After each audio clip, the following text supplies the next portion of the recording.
This is Rohit. I'm the co-founder and CEO of Stilt, and today we have Shantanu with us. Shantanu is originally from India. Yes. And he did his bachelor's at IIT Bombay in computer science. Then worked at Blackstone in private equity, and then did MBA from Wharton. Yep. And after that went to Fundbox as their head of data and analytics. Spent almost 3 years there. 2.5, 3, 2.5, 3 years, and now is a founder and CEO, co-founder and CEO of a company called Prodigal Tech. Yes. And Prodigal Tech, you started Prodigal Tech with, let me get it right, Saransh and Sangram. Yeah. Both of these guys you knew from before. Yeah. And you started in 2018, so like about a year ago. Yeah. And Prodigal Tech helps lenders, creditors, and collection agencies be more compliant using AI and machine learning on call data. Interesting. And you went through YC in summer of 2018, and now you are a VC-backed company with a lot of employees and doing really well. Cool. Thanks for having me. Yeah, welcome. I'm excited for this conversation. Likewise. Cool. So let's just start with your background in India. So you went to IIT Bombay. Tell us how was your education and how did you get to go about computer science and then move to Blackstone? Yeah. So I think that was a very interesting journey because I was a decent engineer, definitely not a great one.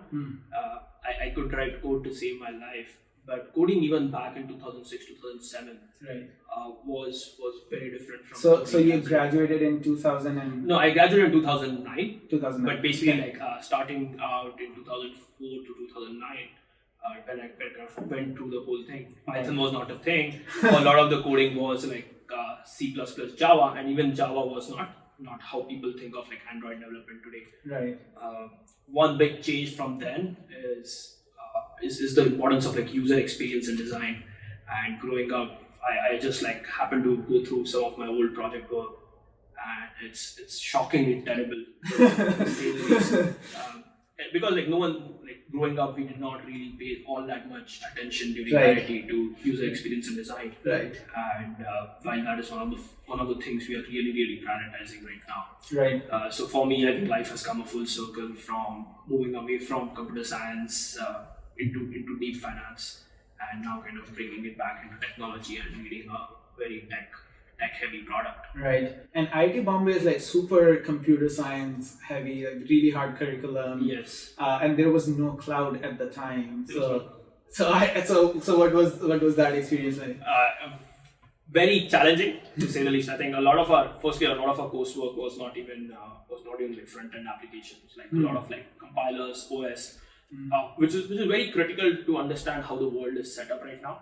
But then again, like cloud comes along, and a lot of those things are completely abstracted for a lot of developers. Right. Obviously, like the best of them still know it, but we kind of our foundation was like extremely thorough in that sense. Right. But yeah, we built. Nokia used to have those phones where you would build those like really small J2E apps, right? And that I remember was our like software systems lab project. And you did most of your computer science work in Java or C++ or C? So different projects actually we ended up doing different things. So again, IIT actually does a really good job on like stressing on fundamentals. Okay. So the language was kind of you could pick your own choice of language. In this particular project, you had to do Java, but a lot of my work was in C++. Interesting. And you met Saransh and Sangram at IIT. So Sangram and I, we were in the same batch at IIT Bombay. Okay. Safe to say, I made a good choice even back then, working on a lot of course projects with him, so I could kind of make sure he did all the bulk of the coding. So he's someone I've known for several years. We were in the same hostel, same department, and obviously in the same batch. What was your hostel name? Hostel 3. Hostel 3, okay. Yeah, a very good hostel. I mean, like we won a lot of the cultural championships during my stay there. But all in all, I think the hostel life was extremely enriching.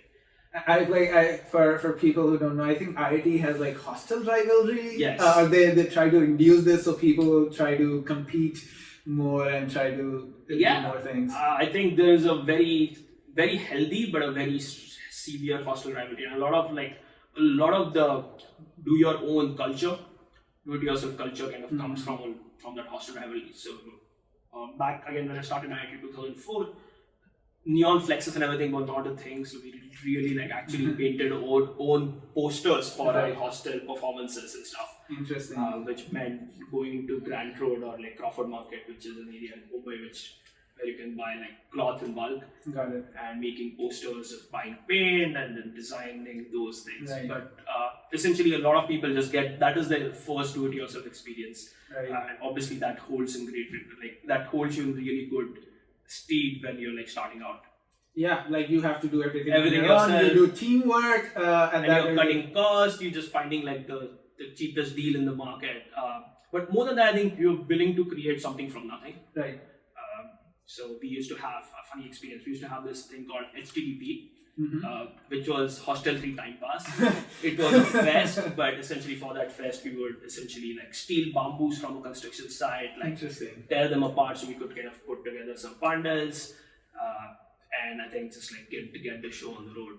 Interesting, very interesting. And you did that for 5 years. You graduated from IIT. Yeah. And instead of working as a software engineer, you go and work at Blackstone in private equity. Yeah. How did that come about? So coming out of IIT, I realized, like I said, I could write code to save my life, but very little more than that. I really wanted to kind of go out there and like figure out how does business work, and to that extent, how does technology help business work. So my first job out of campus was incidentally BCG. I was there for a little under 2 years, and then I moved to Blackstone. But between being a consultant at BCG and a private equity investor at Blackstone, gave me a lot of like real world experience, understanding how decisions are made in fairly big corporations. Blackstone invests in some of the like largest corporations, and you get to be in the boardroom with fairly senior decision makers, and that is a great, phenomenal experience for a 20 to 23-year-old. Got it. And when you were at Blackstone, you spent all of your time in evaluating big companies and what to invest. Like any experiences from there that you can share that showed that basically opened your eyes to this big bad world. I wouldn't say big bad world, but definitely exposed like broadened my horizon to like the power of technology. Interesting. One of the first investments I was part of during Blackstone was this company called PayTech. Back then they did what was called as manual ATM, or essentially they had people who would go with a mobile phone in villages in India and essentially hand out cash. Obviously the business was like far more technical than that, but it was an incredibly empowering business back in 2011 to get cash to villages and bring the unbanked people into like the banking population.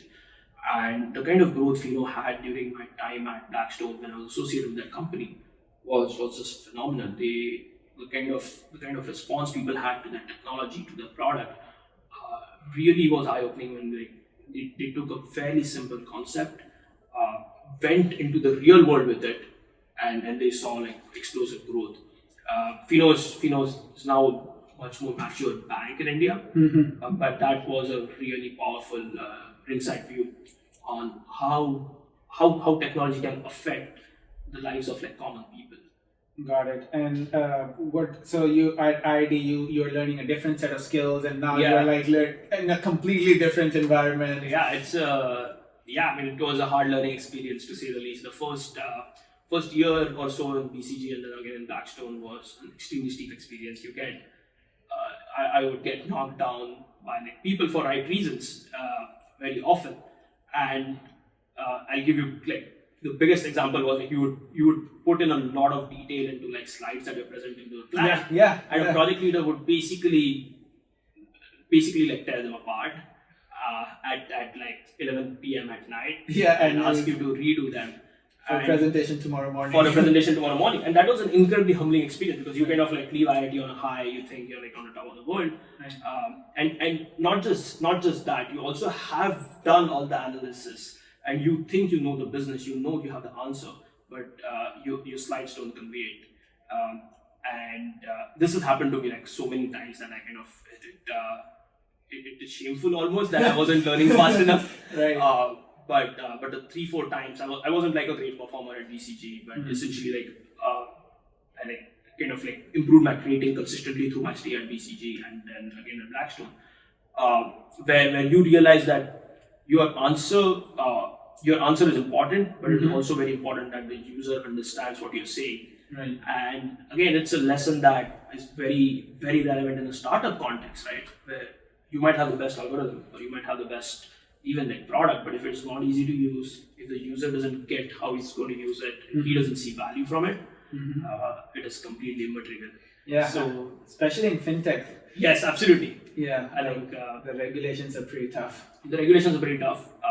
Users have far less patience, Right. and they are also at some level they're cagey about trying out new things because obviously it's very, very close to their heart and it's a very extremely personal thing. Yeah. Collections, the world that we live in, collections, it is an extremely personal event that they've gone into collections or they've missed a payment, and you need to deal with it with care and humility at the same time, making it easy for them to resolve their problems. Yeah, even a single dollar difference can make someone really mad because it's a principled fight. Right. It's not about a dollar, it's a principled fight, and I think you have to consistently work to earn their trust.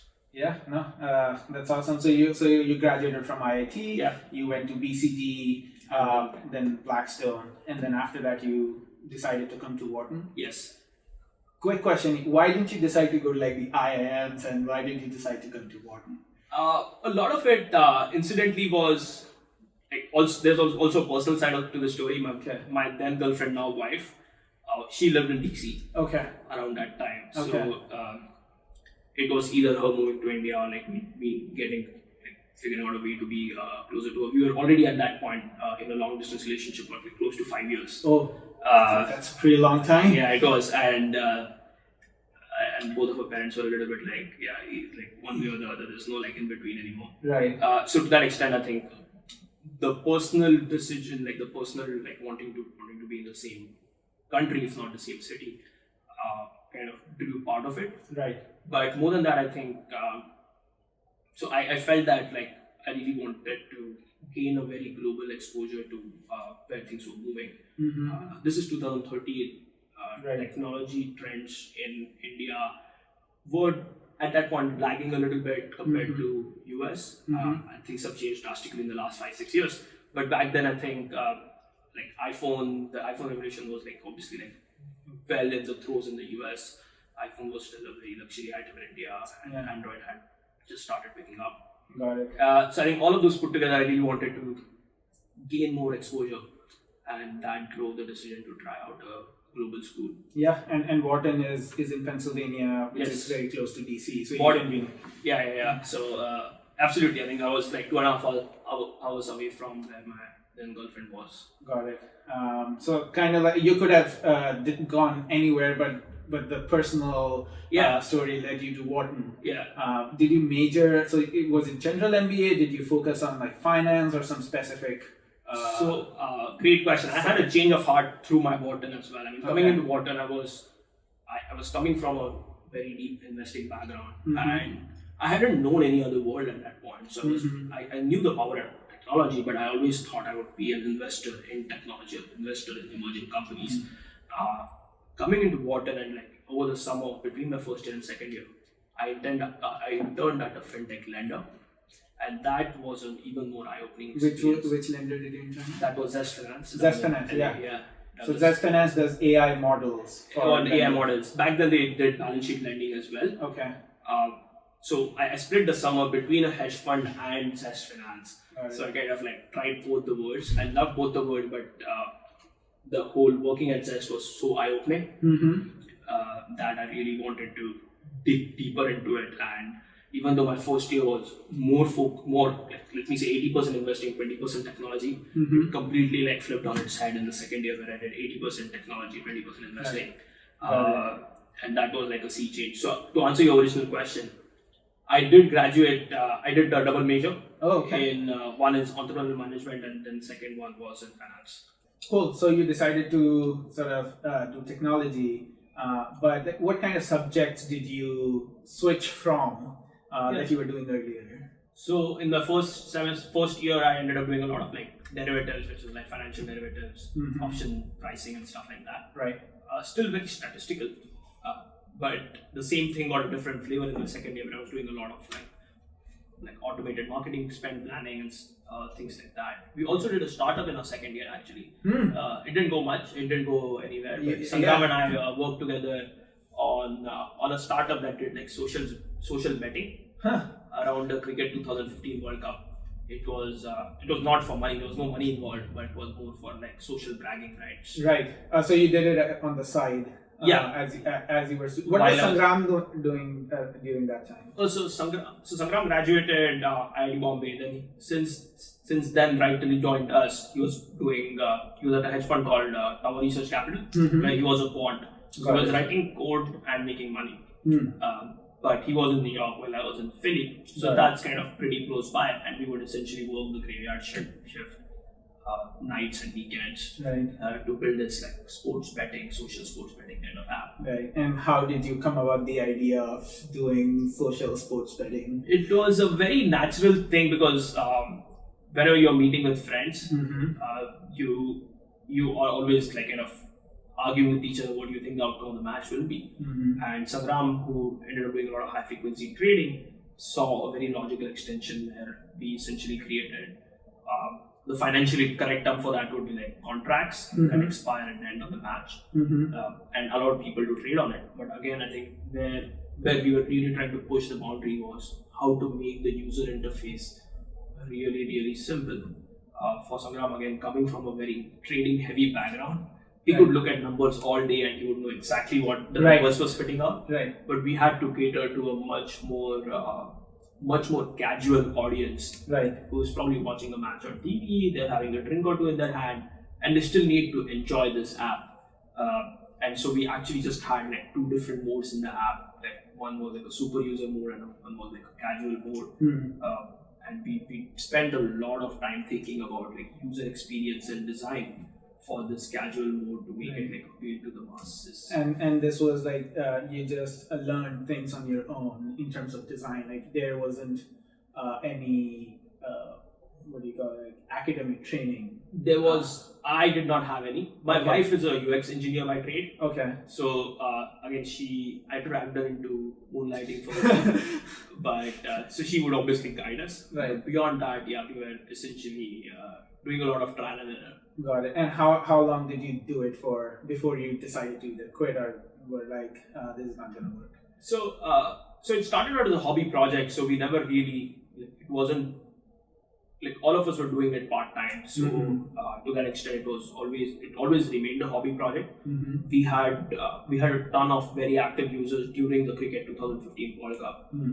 But coming out of the World Cup, we basically essentially were thinking do we want to take it into something serious or do we want to kind of sunset it, and it eventually felt like it would be a natural sunset, so we kind of closed it. The World Cup ended around end of March 2015, and I started recruiting literally a week after that. Interesting. Just one last thing about what an MBA is. How did you put together the funds to go for MBA? Because a lot of people, MBA in the US is really expensive, like $150,000 to $200,000 total expense. How did you pull that off? So beg and borrow. Beg and borrow, and then when I say steal, I mean steal for deals. Right. So all those three things. So I obviously my brother helped out. Then by the time I married, so my wife kind of pitched in a bit on the loans. But the bulk of it was borrowing. So you get family to help out a bit here and there, but the bulk of it was borrowing. So Wharton kind of had tied up with the credit union, and we used to get compared to the rest of the US population, extremely expensive loans. But it's fine. You do what you need to do to it enables you to finish absolutely. your MBA. Even though it was expensive, it was definitely an enabler. Got it. Cool. So you graduated from Wharton, yes, and now you're looking for jobs. So take us through that experience. How did you finally decide to end up at Fundbox? So again, like I said, so I did test coming out of, and my whole of second year, I was very, very actively trying to understand technology used in financial services landscape in the US particularly. So I did a course project for Prosper, I did an independent study for Lending Club, and to that extent was kind of dabbling on the side. I volunteered at the Lendit conference back in the day. So essentially I was working a lot to understand what was happening in the industry, even while I was running my startup. And the startup also had like aspects of trading, like financial services. But the moment I kind of sunset my startup, I knew that I wanted to be part of this ecosystem that applied technology for financial services. And you also have to get a job because you have big loans. I have to get a job. Yeah, absolutely. I think I can't be unemployed in the US for like immigration reasons and stuff like that. Right. So exactly. So I think I need to get a job to pay off my student loan because while you're in the MBA, obviously you get payment waiver, or like your payment deferral. But the moment you kind of end your MBA, your clock starts ticking on actual cash out. So I needed to get a job. So I just kind of hunkered down, like made a list of everyone, like saw what was kind of appealing to me in respect to like business models, in respect to like teams I wanted to work with, in respect to like geography. Right. And then started reaching out to people, basically just pounding the pavement. Spent a lot of time in New York, just going up and down. Flew out from Philly out to SF a couple of times. Got it. Spoke to a lot of people. And landed at Fundbox. And so Fundbox is in San Francisco. Yes. What about your wife around that time? Did she also move around here, or? So she was in DC around that time, but we both kind of realized that SF or the broader Bay Area will be a good place where both of us would find exciting opportunities. So even though she remained back in DC, at my graduation, the plan was that she would move out to SF Bay Area right after, which she did. So like 6 months after I moved out here, she moved to this company called Nutanix. Oh yeah, which is also incidentally founded by an immigrant founder. Yeah, went IPO recently. Maybe last year or something like that. 2017. 17. Yeah. Okay. 2016. But anyways, very good company. So she joined them. She joined them on Diwali 2015, incidentally. Like so, about 6 months after I finished and moved out here. Got it. And so now you are at Fundbox, and you started in the data and analytics department, or how did you? Because your background is very computer science heavy and finance. Yeah. So you have both knowledge of both the worlds. So you come at Fundbox and you help them with what in data and analytics. So I was right at the junction of applying data for business decisions. Got it. It allowed me to leverage all my education in computer science and at the same time like all my work experience in finance. Thankfully, like my hiring manager at that time also had a very similar background. He had his undergrad was in physics, but he had spent a lot of time doing private equity. So we kind of like I got to talk to him, vibe well with him. Right. Incidentally, and it's one of the things a lot of people look down upon. I got my job thanks to a cold email. People think cold emails don't work, but I literally it was a cold email that I sent out saying, "This is me. This is what I do. I'm looking for a job." That's great. And obviously, like one thing led to another. They put me through the ringer. I had like several rounds of interview. Yeah. But the seed was a cold email. But the cold email sort of is a good segue or is a part of what I always ask people. Yeah. Like, how do you build a network? So when you move here, you don't know a lot of people. And if you want to work either in the tech industry or want to start a company, it's always a good idea to know people. And how do you go about that? Obviously, you were at Wharton, so you had a big network there. But yeah, I mean, obviously, like everything else being equal, having a network helps. Or everything else being equal, a warm introduction helps. But a diffident or like an impersonal introduction is probably weaker than a very personalized cold email. Got it. Is what I believe. I think a lot of people have different views on that, and different things work for different people. But for me, I think I used to take a lot of time to like kind of. Firstly, I used to only reach out to companies that I actually saw myself working. I would not reach out to like everyone up and down the street, just for the heck of it. So I would do a lot of research upfront, then try to craft my message, to kind of actually the reasons I felt I was a fit for them, I used to try and put it in an email. Right. It took a lot of work, and so to that extent, I did not have a lot of interviews, but I did convert a lot of the ones that I did have. Just because I was trying to make a very genuine case, and it was a case that I already believed in, which was why I was reaching out to the company in the first place. Right. But yeah, I mean, it's a chicken and egg. You don't build a network until you have a network, and someone needs to give you the first break. Yeah. Do you remember any person who helped you connect to more people, or someone who acted as your connector? So there were several. I mean, I remember there was a senior at Wellfriend. I used to pester him a lot. There were people. There were a lot of people both from IIT and Wharton who actually went out of the way to kind of at least point me in the right direction. And then you obviously throw out some aspirational shots, right? So I just got someone to introduce me to Gokul Rajaraman, who's obviously a big shot in the US tech ecosystem. Just as a side note, Gokul Rajaram is at Square, he's Square Caviar. Square Caviar, and he was also at Google very early on. Yes. And built also Facebook. Also Facebook very early on, built their data and I think ad related infrastructure. I know his name, that he's very popular in the Valley. Yeah. I mean, and I think the thing is, you just have to be super honest. Yeah. And super humble. Yeah.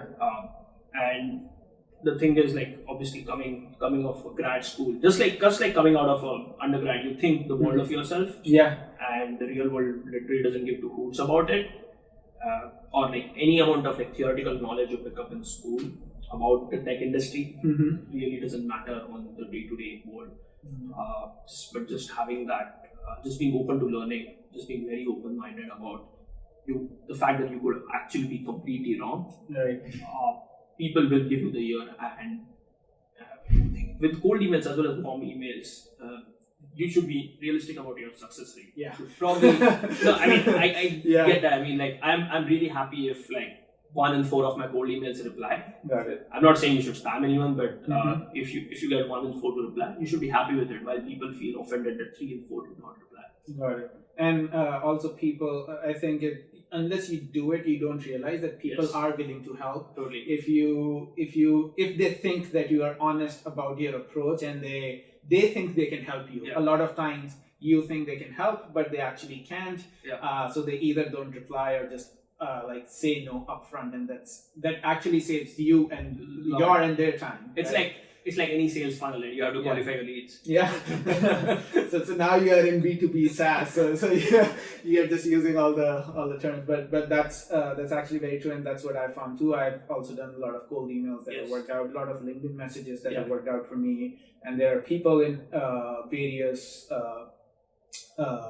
stages of their career who just want to pay it forward because someone else helped them, and maybe when someone cold emails you, if you can help, you will definitely try to help them. Yeah, absolutely. I think, in fact, you mentioned LinkedIn. I think a lot of people just shoot out LinkedIn requests, and it's not very clear why a person is reaching out. But literally, if you take 10 seconds to write a note as part of that connection request, I'm almost 100% sure to accept that connection request. Just because it seems like someone's put in the effort. Right. And now if you write the note, you'll make the connection obvious. So it just gives me a reason to say, okay, it looks like I cannot help you even. That's a good no. Having a specific ask, I realized, helps better than a generic I just want to connect. Yeah, absolutely. That kind of thing. And I mean, LinkedIn has been extremely successful as a student, as a startup founder, just in terms of people responding. If you're honest and open-minded about that, then you will say no. Yeah. And another key thing we'll talk about is, I think, respectful persistence. So even if someone has said it's a no for now, so that doesn't come naturally to me. I'll be honest. I think it's a great skill. It doesn't come as naturally to me. I'm trying to pick it up. Yeah. But I think as you know more sales, it will happen a lot. No definitely means no for now. Yeah. But I in fact that's a lesson for me. I should do that more. Cool. So you are at Fundbox for now 2.5-3 years. Yeah.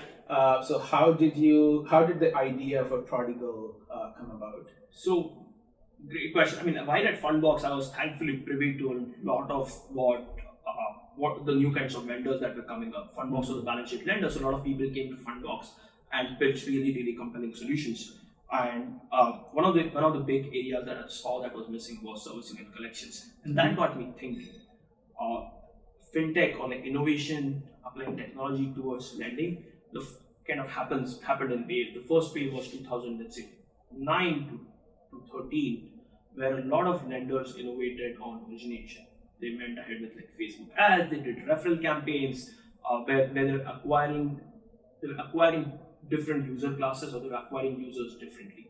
But the next wave kind of came in underwriting, where let's say starting 2014 through 2017, a lot of innovation came in, like how do you use different kinds of data sources to underwrite customers. Right. So Fundbox does a great job in using different data sources to underwrite businesses. Affirm does something like that on consumer, Stilt does something like that on immigrants. Yeah. And I thought, okay, that's great. And now we have a place where a user is onboarded through an extremely personalized referral campaign. He's underwritten using very personalized data sources. But then he's thrown into a pool with like millions of other users and clubbed by like vintage and credit score. And there is a cookie cutter approach to how servicing and collections on him is done. Right. And I thought like wave 3, which was just starting in 2018, of innovation in lending, would essentially focus heavily on servicing and collections. So wave 1, 2009 through 13 was origination, wave 2 was underwriting or data, and wave 3, which is just starting out in 2018, would focus heavily on servicing and collections. And that is why I kind of moved out of Fundbox and like had this idea, was brimming with ideas with a lot of things that we had like thought about, tried, tested while at Fundbox, right. And started Prodigal. And how did you then? the major question is, how did you convince your friends? Yeah, so I think to join? it's never easy, it's never easy because for them it's an extremely personal decision as well. I mean, Sangram is married, he has a house, and so on and so forth. So I think he's in New York. He by this time he had moved from New York to Mumbai. Oh, okay. But yeah, I mean, he has a house in Mumbai. All in all, everyone needs to be like super thoughtful about the kind of life choices they're making. But particularly coming from high frequency trading, which is extremely cutting edge, I needed to show him like the areas of improvement that exist in the servicing and collection world, where we could kind of come in and help deliver that kind of a personal experience to borrowers and consumers. I had student loans. I still do have student loans from my time at Wharton. We literally had to pick up the phone, act as a borrower, and kind of make you seem like you can get extremely personalized like food delivery options. You can get extremely personalized like retail options. Right. But your loan options are extremely limited. Right. And that's irrespective of your payment history and so many other things. So we actually had to get on a call, act as borrowers to see there is a world of improvement that could happen, and we were excited to be part of this like wave 3 of innovation. And it took a while, but I think eventually they came around. Interesting. I mean, I definitely sort of see this with like our customers also and our experience also. So a lot of our borrowers have loans back home. Yes. Right. So and they take a loan in the US from Stilt to pay it off. Yeah. And sometimes we are just waiting for like days for them to know the balance that they need to pay off. And I'm like, why is it not immediately available in your online portal?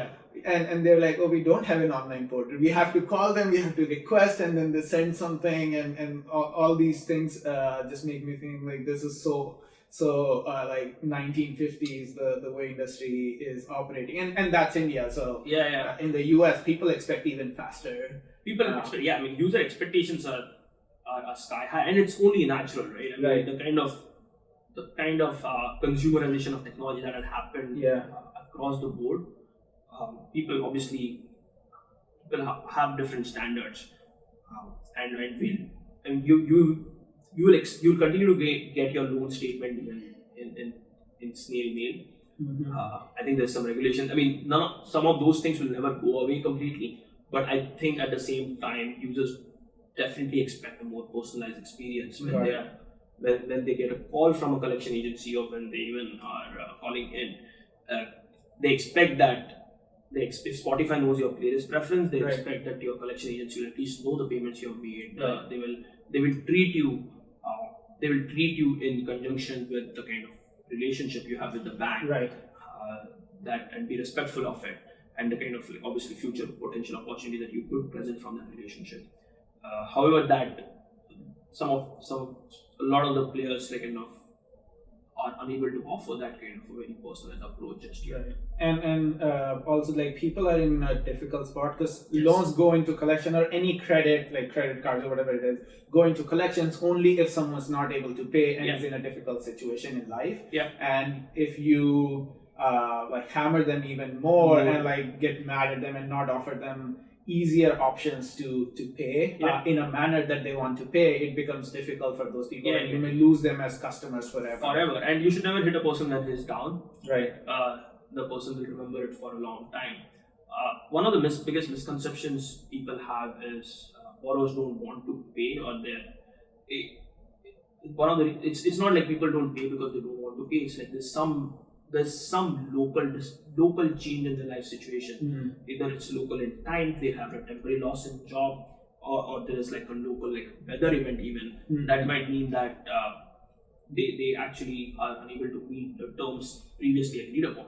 And borrowers having the kind of flexibility to meet a borrower in his time of need with a solution that works for him or her is really, really powerful. In fact, this is again an experience we had at Fundbox. Back in October 2015, there were a series of hurricanes in Texas and Florida. And there were fires up in Northern California. Where folks at Fundbox, we at Fundbox, really went out of our way to put those borrowers from the affected zip codes at ease. And it got me thinking that should be the norm, because we know that something bad has happened. It's not like anyone is cutting corners. It's an act of nature. But we essentially looking to offer this at scale to several people, so that borrowers are treated very respectfully and offered a solution that works for them. Makes total sense, and we live it every day with our company. So you think of the idea, you make your case to Sangram and Saransh. How long did it take you to convince them to actually join? I'm sure you were doing it on the side initially, or how long did it take you to convince them, and then how did you finally actually start full time? So great question. I think I was kind of I was brimming with energy about this idea, but actually didn't do a lot of work on it while I was at Fundbox. So I moved out of Fundbox. I knew I would do something. It took some time off, just chilled for a couple of weeks, and then essentially that's when I really started putting the story together, or the case together. It took them several months after that. Again, just like you said earlier, a no never means a no. It just means not now. So to that extent, I think things took time to come about. And I think by that time, Sangram had quit his travel job but was doing some other work on the side. So he needed to kind of have obviously a very mutually agreeable exit from that as well. So we kind of worked through a lot of those things. So it took us a good 4-5 months before they kind of came on board full time. But I think the good thing was, in that time we had gone and spoken to several people in the industry, and while the specific way how we would go about the problem still was TBD, a lot of people resonated with the need for a much better state of the art in the collection industry. Got it. So one more person who's important in the story is your wife. What did she say when you quit your job and you said, I have loans but I'm gonna do a startup? Funnily enough, that was not the first time I did that, because even during my Wharton time, she was the one who's basically paying the bills, and I was I was piling on the loans. but she was very supportive. I think it's a great question. People don't appreciate it as much. Right. Like starting up is an extremely like stressful and uncertain journey. Yeah. And unlike it's not like someone is breathing down your neck every day, but your weight of your own expectations and the gap between what you think the world should be and where it is can be massive and lead to a lot of burden on your shoulders. Yeah. So having a supportive spouse definitely goes a long way, and I think Sanika has just been like phenomenal. We did do like when I quit Fundbox last January, we set out like milestones. Literally, yeah, like investors, you gotta hit your milestones, otherwise you go back to your job. I mean, it was something like that. It sounds funny in retrospect, but it was pretty much like that. Like, and I don't mean like a product market fit as an milestone, but she like one of her thing was, can you even convince two other people to work on this idea for you? Right. Which is basically like, can you put a team together? We're like, can you get a customers? Can you get some validation of this being a pain point? Can you get some initial seed funding or something like that? I think she basically, even though she was not like stressed about it, she helped me structure my thinking around it and not let me be like delusional about trying to change the world without like divorced from reality. I mean, you should always want to change the world, but you should not be divorced from reality. Particularly in like a B2B software kind of business. Yeah, so she like her support and her being there also kept you on your toes, and that you're making constant progress. Yes. Because there's no one else who's keeping a check on you, and it's just if it's your spouse or someone else, then you actually make progress faster. Absolutely. I think, and even today, I think she kind of appreciates a lot of the nuances of the company. Right. And she's able to like offer a quip or two that actually is super helpful. Yeah. And I mean, again, I don't send out investor updates too often, unfortunately, but I do like just like I have probably like with a similar frequency, I do send out updates to like my personal stakeholders, which is my wife, my immediate family, my parents, my brother, some relatives, and some well-wishers. Right. So yeah, I've probably sent out like 3-4 kind of personal life updates, which we don't talk about the company specifically, but just about like where we are going, do things look good, bad, ugly, to people who I'm very confident are well-wishers. And I think that's another habit she's kind of like put me into, like just like writing emails to like people who are on my like personal board of directors, you know, not the company's board of directors, like personal board of directors. And she's been like super supportive. That's awesome. To complicate matters, if I may use the word, we had a kid. Yeah, last year. so yeah. 6 months, your kid is today 6 months old. Yeah, he turned 6 months today. I remember you were super busy around that time. Yes. And as a startup founder, when you're doing everything, adding a kid to the mix just makes it more difficult. And you must be sleeping a lot less nowadays. Yeah, absolutely. I think it does. It is an added responsibility for sure. Right. And your wife is working full time. Yes. So you both need to take care of your kid, like, and share responsibilities equally. Yeah, absolutely. I think in fact, if at all, like I have a little more flexibility with my schedule. So I own my schedule. So even though I work longer hours, I have more flexibility. So I try to kind of like help out as much as I can, but obviously like not as much as I would like. Yeah, no, makes total sense. So just to get the story going off, you starting Prodigal, yes, and then getting to YC. Yeah. Did you get in like the first try, or did it take you a couple of times to get in? So we got in the first time with this idea, but like if you remember, Sangram and I had put together this sports betting, social sports betting app. Yeah. So we had applied to YC back then. In fact, that was one of the milestones to decide if we would continue with that idea. Got it. And YC did not, like, even give us an interview call back then. But that's fine. Even looking back, we know like a dozen things that we were doing wrong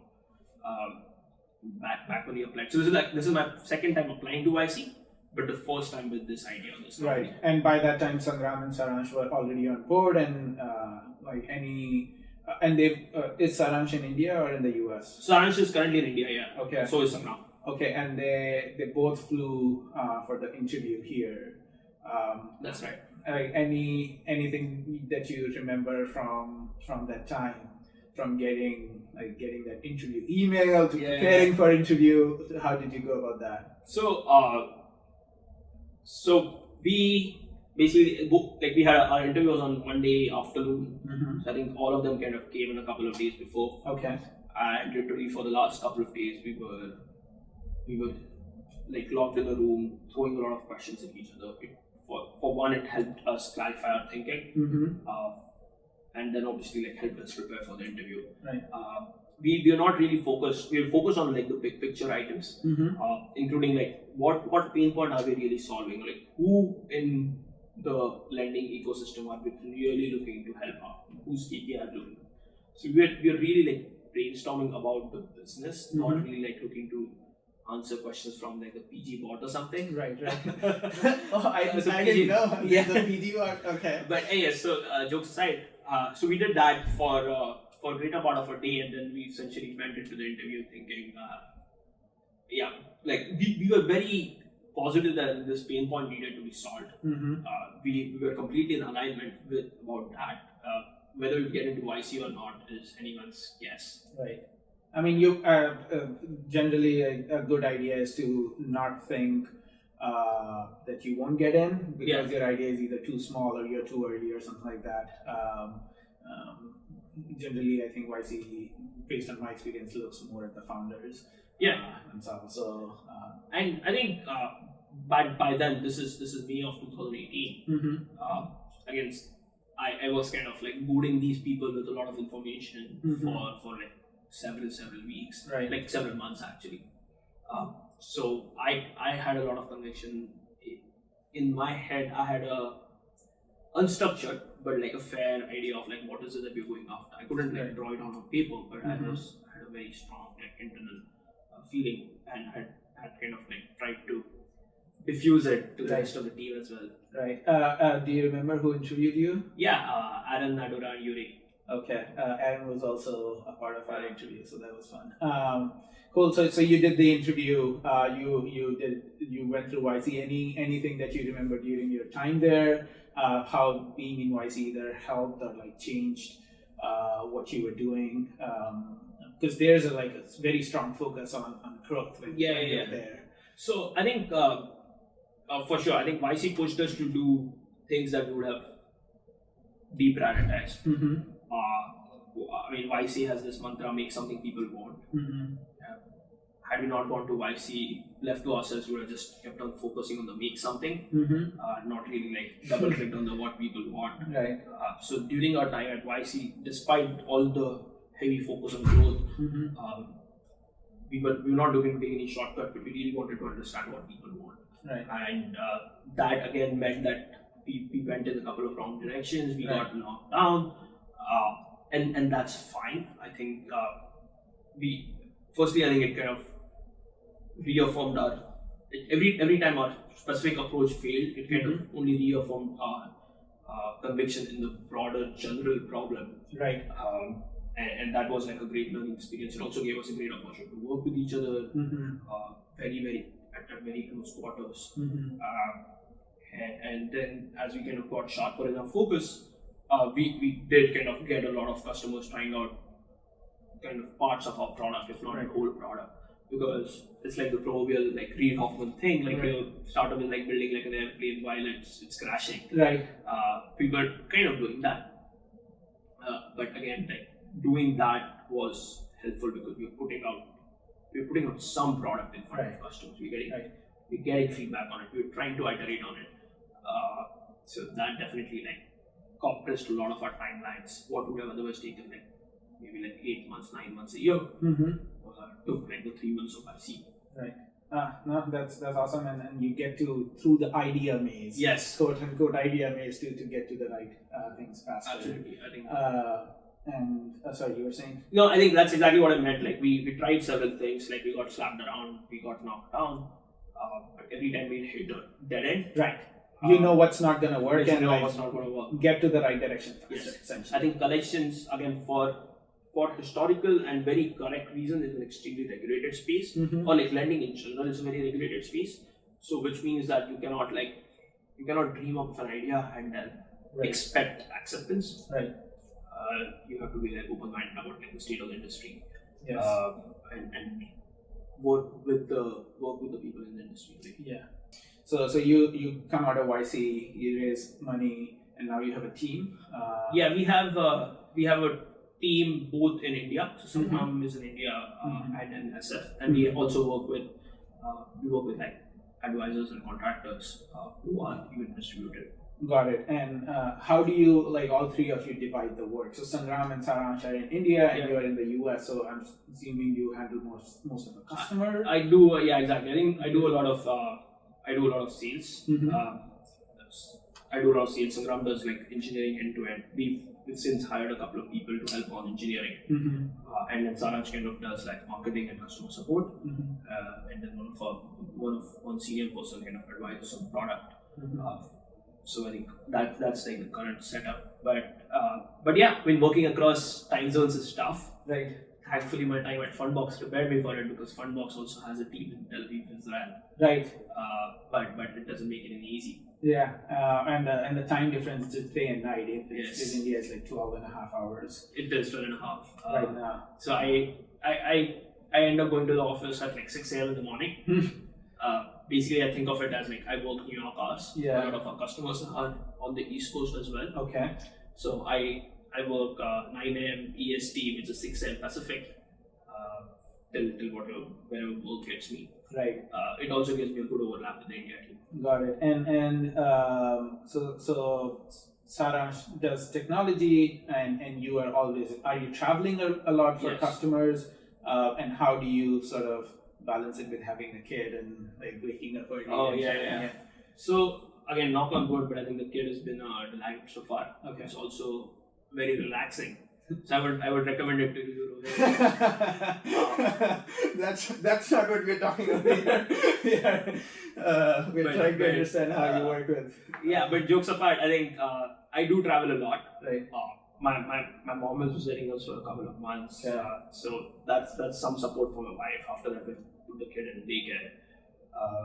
But I do travel a lot. I do travel a lot to India as well. As we're growing the India team, I want to make sure that we kind of get the right cultural values set in place on day zero. Right. Before we kind of grow the team, and then we kind of all get to work with each other. It's not like we don't work as like two different offices. We work as one team, just separated by distance. So I do travel to India a fair bit. Which is like once a month, once every couple of months, at least. And then I end up traveling to a lot of customers, which are spread all over like New York, Atlanta, a couple in Seattle. And does India team come to the US, like interact with customers and such? So they haven't yet, but I think it's definitely something we want to do. Right. More.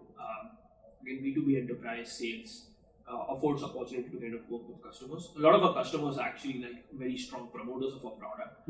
So given a chance, we would any day want to sit down and build a product that they really want. Right. And you can do it remotely, but it's really better if you just do it like sitting across a table like this. Right. So I do that a lot. I'm on the road talking to customers, but it only makes sense when like Sangram to be out here talking to customers and so on and so forth. There's always this debate on whether the engineer should be, very close to customers in the same time zone. There's a lot of idea exchange. Yeah. Iteration is much faster if you have people close by. So how do you sort of balance people not being next to you versus in India? So again, sometimes stays up pretty late. So thanks to his IIT days. But so he's up till very late in the night. That basically gives us good coverage, particularly for our East Coast customers. Right. Almost like even if he's up till like 1 a.m. in the morning in India, that's almost like 3:30 p.m. In East Coast. Right. So we get that kind of coverage, thankfully, and that helps. And it's also we have a few people in India, and what I've also realized is that the trust with the person who's running India team needs to be really high. You should be blind. You should be able to completely and blindly be able to trust that person. Oh yeah, absolutely. So again, Sangram is someone I've known for 15 years. Right. So to that extent, I mean, we do share a lot of the same values. Like we want to set very high bar on like hiring, right? So they've been very so high. Right. Like making sure everyone understands the processes and the values get transferred. So, but yeah, to that extent, like having someone like a co-founder who's heading up the India office is definitely a big plus. And on the other side, on like customers, so we actually added customers to some of our Slack channels. Mm-hmm. So we invited them. That's interesting. So to that extent, yes, they'll just like ping us, and it is a very free flowing conversation. They'll be like, hey, this isn't working, that isn't working, fix this. It's a good, like having customers push us to that extent is like a really good thing. No, that's and Sangram stays up late, fixes a lot of those things. Yeah, like having that co-founder trust and people you know for 15 years is quite important. Yes, especially in cross-country teams. And we've also, and that's one of the things that we've done, like a startup, like we've done a lot of course projects together. Mm-hmm. So even though we disagree on a lot of things, I think we agree on a lot of the core principles. Right, and disagreement is good. Yeah, right? There shouldn't be 100% agreement. Otherwise, you won't improve. So you are in the US, and your wife is working. But what type of visa are you on? Because I think it's also important for people to understand the visa journey that you have to. So I was on F1 when I was at Wharton, and then I moved to H4 EAD. Directly, you didn't go through H1B. No, I mean, what to say? I mean, like I should never buy a lottery ticket. I applied a couple of times while I was at Fundbox for the H1 lottery. Mm-hmm. I did not get picked, but then eventually I just moved to H4. Right. My wife is on H1. Got it. And I'm sure she must have I-14 yes. approved and waiting for a green card. Yeah. So during that time you can be on H4. Exactly. So on H4 you can do a company and it's not a problem. So if you have the employment authorization. Okay. So that's the first one actually I've heard. So I've heard people going from F1 to O1 and stuff like that, but I've not heard anyone doing a company on H4, which is quite interesting. No, I mean it's if it is a visa status that gives you work permit if you're further along in the green card process, and allows you to was it ever an issue with investors or anyone else? Did it come up? What type of visa are you on? Are you even going to stay in the US, or would you be able to do so if they give you millions of dollars and you don't have the visa? Then you may have to go back to your home country. It only came on one conversation. Okay. And for totally unrelated reason, the investor did not invest in us. Mm-hmm. But typically, I think I always had a very high conviction about the idea, and we knew that if I wasn't allowed to stay in the US, that's fine, totally fine. I would move back to India, and we would hire a VP of sales to do the work I'm doing. Right. But the show must kind of go on. That was very clear to me. Yeah. We are a US incorporated company, but I would move back to India and not be employed in the US. Yeah, this is what a lot of US citizens, people who they don't appreciate. And it's additional dimension of risk. Yes, you can't work 24 hours a day and reduce that risk. I'm good. It's you, and you went through it. You applied for H1B twice and didn't get it, and that's kind of disheartening. When I applied for my H1B, I luckily got it, but I had 1 in 4 chances when I applied for my H1B, and I had 3 in 4 chances of not getting it, and if I didn't, then it'd be difficult. It is. I think it is definitely something a lot of people worry about, or on the margin it stops them from exploring their best selves. Yeah, and once they are employed in H1B jobs, then they have the job. The cost of them trying something new is just so high that it prevents them. Otherwise, I'm 100% sure we'll have 5x the number of companies in the US if people on H1B could start companies. There's a lot of talent out there that just can do things. Absolutely. I think, I don't know enough to comment on any specific policy, but the matter of the fact is we already employ or like work heavily with like several US citizens. And it's an opportunity. I think we are doing good work. Yeah. So yeah, let's see what life has in store. Yeah, most of our employees are US citizens. Yeah. But I mean, at every point, and like once the kind of idea one kind of got in my head, I knew visa wasn't going to be what stopped me from executing on it. Yeah, no, that's actually really, really great, and hopefully it will continue because there are things around H4 and there's a lot of noise around H4. We will figure it out. I think even now, like I said, I mean we'll always. But if you are clear in your mind that the company must go on and the show must, it doesn't matter. You'll move back to India or you'll do something else, but the company will absolutely. Like we are based in the Bay Area, but we are more engineers in the Bay Area. Our nearest customer is in Sacramento. So we no customers in the Bay Area technically. Which basically means I don't need to be in the Bay Area. Right. I could. I'm typically on the road like a couple of weeks in a quarter, and just to do just to do like business meetings. Right. So we'll figure out. I think if push comes to shove, how we do that. And but if I move back to India, I'll definitely hire like a VP of sales in the US. Cool. That's super interesting for me to learn too. Yeah. Cool. So now you are a few people. You have a few customers. Everything is going well. Fingers crossed. Yeah. And seems like I looked at the product, looked at the website, and because we do collections at Stilt. I mean, we don't do it personally, but we have agencies that we partner with. We definitely see a lot can be improved. Yeah. And the collection industry itself needs to come into the 21st century. Yeah. And they will pretty soon. Like you said, I think it's like the third wave of innovation that is definitely going to improve how servicing and collection is done, and just like put the consumer in focus. Right.